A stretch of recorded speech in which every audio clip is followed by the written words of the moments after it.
నమస్కారం, నేను doctor Madhu, consultant orthopaedic surgeon, One Hospital Karimnagar. So రోజు మనం చూసే పేషెంట్లలో కొందరికి ప్లాస్టర్లు వేయడము, కొందరు సర్జరీ చేయడం అనేది చేస్తూ ఉంటాము.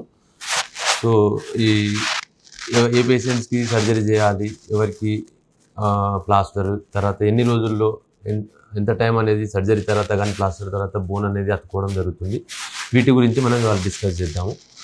సో చాలామంది మనకి అడిగే క్వశ్చన్స్ ఇవి. సో ఫస్ట్ ఎముక విరిగిన తర్వాత దాన్ని ఫ్రాక్చర్ అంటాము. సో ఎలా అతికే విధానం ఏది అనేది చూద్దాం ఫస్ట్. సో బోన్ ఫ్రాక్చర్ అవ్వగానే మనకు అయ్యేది ఏంటంటే ఫస్ట్ అక్కడ ఫ్రాక్చర్ దగ్గర హెమటోమా అంటే బ్లడ్ అనేది క్లాట్ అవ్వడం అనేది జరుగుతుంది. సో క్లాట్ అవ్వడానికి మనకి ఈ ప్లేట్లెట్స్ అనేది దోహదపడతాయి. సో బ్లడ్ క్లాట్ అయ్యాక అక్కడ ఇమీడియట్గా మనకి వేరే గ్రోత్ ఫ్యాక్టర్స్, ప్లేట్లెట్స్ అన్నీ కలిసి మనకి ఇన్ఫ్లమేషన్ అనేది జరగడం అనేది జరుగుతుంది. సో ఇన్ఫ్లమేషన్ అనేది గుడ్ ఇన్ఫ్లమేషన్, అంటే దీంతో మనకి బోన్ అనేది అతుకోవడం అనేది జరుగుతుంది. సో అలా ఒక 2 to 3 వీక్స్ తర్వాత అక్కడ మెత్తటి బోన్, కార్టిలేజ్ లాగా మెత్తటి బోన్ ఫామ్ అవడం అనేది జరుగుతుంది. దాన్ని మనం సాఫ్ట్ క్యాలస్ అంటాం.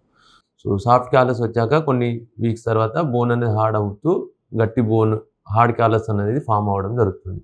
సో కొన్ని ఇయర్స్ కొద్దీ అది బోన్ మనకి రీమోడలింగ్, అంటే నార్మల్ బోన్ లాగా ఇయర్స్ గడుస్తున్న కొద్దీ అది రీమోడలింగ్ అనేది జరుగుతుంది. ఈ రకంగా మనకి బోన్ అనేది హీల్ అవుతూ ఉంటుంది.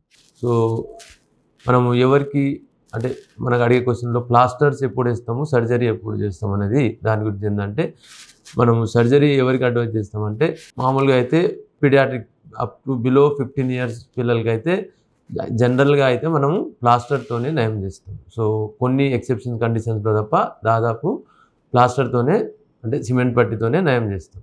సో ఈ 15 to 18 years వాళ్ళని మనము అడల్ట్ లాగా పరిగణించి వాళ్ళలో సర్జరీ చేయడం అనేది, కొన్ని ఫ్రాక్చర్ సర్జరీ చేయడం అనేది చేస్తాం.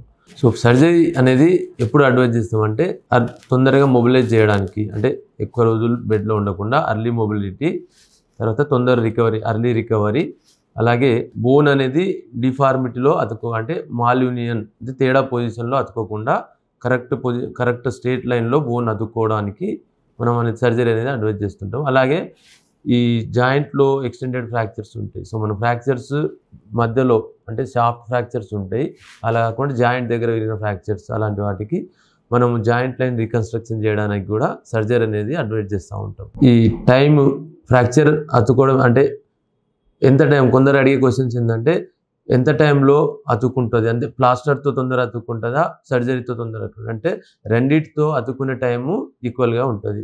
ఓకే. సో ఈ ఫ్రాక్చర్ యూనియన్ అవ్వడానికి నార్మల్గా టైం చూస్తే పిల్లల్లో అయితే, పీడియాట్రిక్ ఏజ్ గ్రూప్లో అయితే బోన్ యూనియన్ అతుక్కోవడానికి అంటే మనకి ఈ మినిమం హార్డ్ క్యాలస్ వరకు ఫామ్ అవ్వడానికి 6 to 8 weeks అనేది పడుతుందండి పీడియాట్రిక్ ఏజ్. అడల్ట్స్లో అయితే తీసుకుంటే జనరల్ ప్రిన్సిపల్ పరంగా ఇలా, అడల్ట్స్లో అయితే అరౌండ్ డబల్ అన్నట్టు, అరౌండ్ 12 to 14 weeks అట్లా. సో కొన్ని exception conditions, smokers, alcoholic, sugar ఉన్న వాళ్ళలో, long term old age people, వీళ్ళలో టైం అనేది ఎక్కువ తీసుకోవడం అనేది జరుగుతుంది. Please like, share and subscribe our one hospital channel. Thank you.